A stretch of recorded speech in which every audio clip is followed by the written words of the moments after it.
Good morning guys, may ano tayo lutuin, olive oil, may ano ako ready na olive oil. And then may salt, yung pink ang ginagamit ko. At black pepper. At itong garlic, ano natin, ground garlic.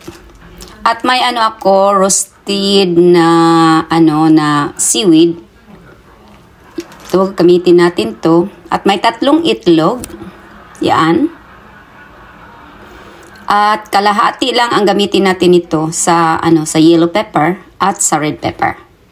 At may kaunti din ako na onion. Ito ang gamitin. Pero ubusin ko to, itong small onion ko. Yan. Yan ang mga gamit natin ngayon. Kung gusto niyo na na seaweed, kaya nilagyan ko ng seaweed itong natin, itlog natin. Ito na slice ko na ang red at saka yellow pepper. Malinis na po to. So ngayon, i-slice na natin siya ng ng maliit. Ito na po, i-slice natin.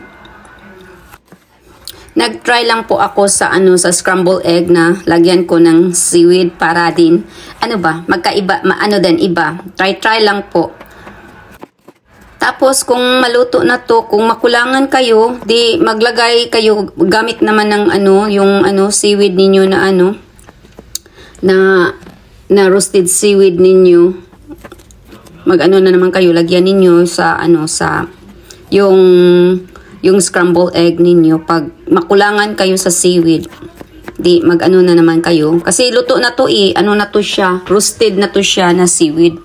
Ito ang onion natin, liliitin din na pag-slice. Yan, ubusin ko po to. While doing this, let's do some shout out. Shout out to all my members.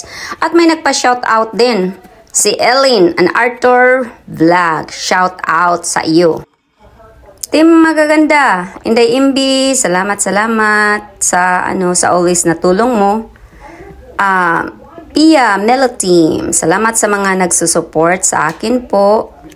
Thank you very much sa inyong lahat. Minabik Dumpet, thank you Minabek. Lola and Kids Mix, yan, shout out sa iyo Lola and Kids Mix. And of course, Miss Kayak 7 Seas, bravo, you're always there for us. To all the subscribers for my channel, I thank you very much. Now, let's continue to our scrambled eggs. Depende sa inyo kung kadami ang salt, ang black pepper, at ang garlic powder na ilagay ninyo po.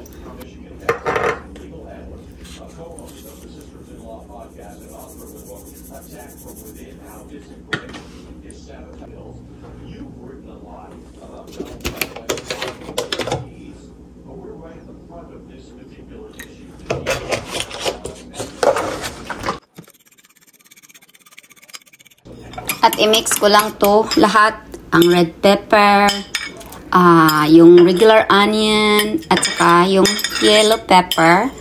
Tapos, i-mix lang natin to bago ko po ilagay sa pan kung mainit na po ang oil.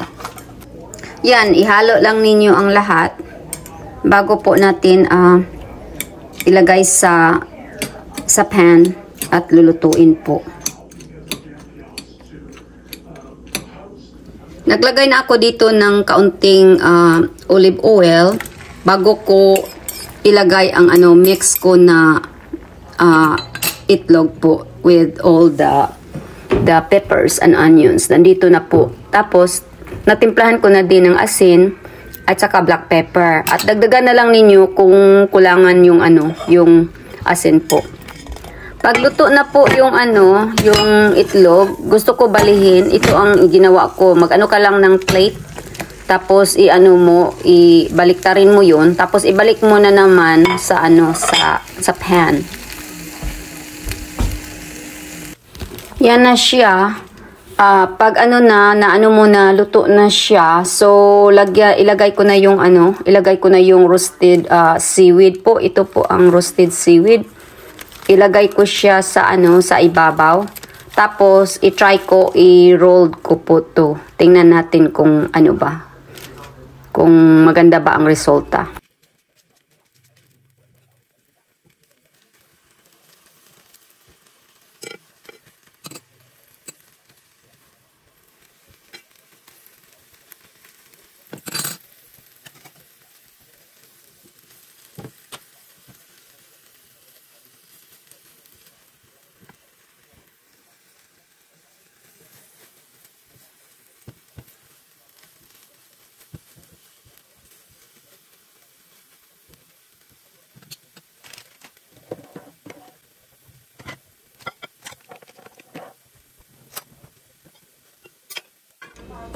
At ito na po ang scrambled egg natin na nilagyan natin ng seaweed.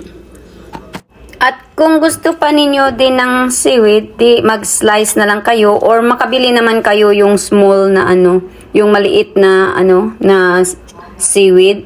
Tapos na lang ninyo, ibalot na lang ninyo yung ibalot na lang ninyo yung itlog sa seaweed po. Yun, kung gusto talaga ninyong ganun.